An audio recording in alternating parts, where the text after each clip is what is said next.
गुरुवारी 24 जुलै रोजी आषाढ अमावस्या म्हणजेच दीप अमावस्या आहे। या दिवशी सर्व घरांमध्ये मोठ्या भक्तिभावानं दीपपूजन केलं जातं। पण हल्ली तर या दिवसाला गटारी म्हणून आपल्याला लाज वाटावी इतकी कुप्रसिद्धी मिळतीये। दिव्यांच्या या अस्सल मंगल मराठी सणाला आपण गटारात नेण्याचं पाप करू नये। ती कशी साजरी करायची हा ज्याचा त्याच्या आवडीचा प्रश्न आहे आणि त्याला तसं स्वातंत्र्यही आहे। पण गटारी ही आपली संस्कृतीच नसताना आपण त्याची विकृत प्रसिद्धी कशासाठी करायची? दारूच्या बाटल्या, कोंबड्या, बोकडं यांचे चित्र शुभेच्छा म्हणून एकमेकांना पाठवणं, हॅप्पी गटारी म्हणून शुभेच्छा देणं या गोष्टी आपण कृपया कटाक्षानं टाळणं गरजेचं आहे। आषाढ अमावस्या म्हणजेच दीप अमावस्या। प्रसार माध्यमं, वृत्तवाहिन्यांवर या दिवशी किती लाख बाटल्या मद्य विक्री झाली, किती किलो मटण फस्त झालं याबाबतच्या बातम्या पुन्हा पुन्हा दाखवल्या जातात। दीपपूजेऐवजी गटारी म्हणून याला कुप्रसिद्धी मिळू नये ही काळजी आपण घ्यायला नको का? पूर्वी या दिवशी मांसाहार करून गौरींच्या जेवणापर्यंत मांसाहार बंद ठेवला जात असे। या ओलसर पावसाळी वातावरणात मांसाहार नीट पचत नाही।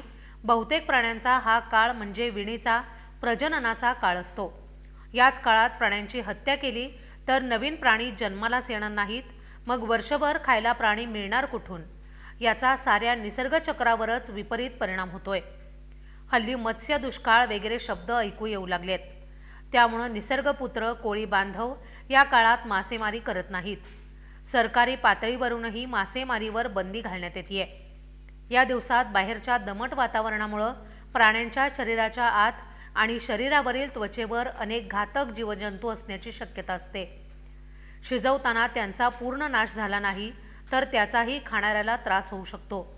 वातावरणात ओलावा असतो। मांस किंवा मासे नीट न ठेवल्यास ते हवेतील वाढलेल्या जंतूंमुळे कुजण्याची प्रक्रिया अधिक वेगानं होते। अत्यंत दुर्मिळ आणि प्रकृतीला पोषक अशा अनेक भाज्या याच काळात उगवतात। संपूर्ण वर्षभरात या भाज्या पुन्हा पाहायलाही मिळत नाहीत। शाकाहार केल्यामुळे अशा भाज्या आपोआपच खाल्ल्या जातात। तुलनेनं शाकाहाराचं या दिवसात नीट पचन होतं। विविध उपासांच्या दिवशी खाल्ल्या जाणाऱ्या कंदमुळांच्या आहारामुळे त्यातील अनेक दुर्मिळ खनिजं आणि उपयुक्त पोषक घटक आपोआप शरीराला लाभतात।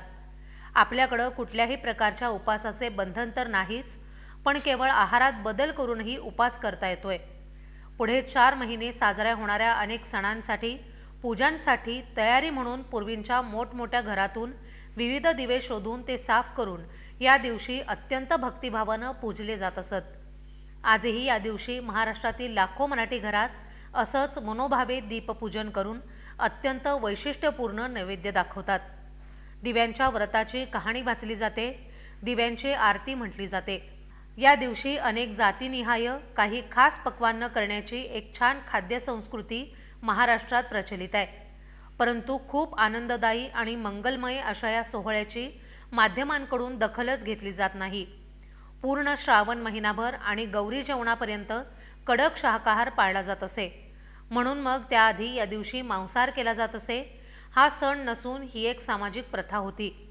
मग मुळात अस्तित्वातच नसलेल्या गटारी सणाचं आपण उदात्तीकरण करायचं की लाखो मराठी घरातील मंगलमय दीपपूजनाची लोकांना माहिती करून द्यायची हा न्यूज कट्ट्याचा रसिक प्रेक्षकांना सांगण्याचा प्रयत्न केलाय।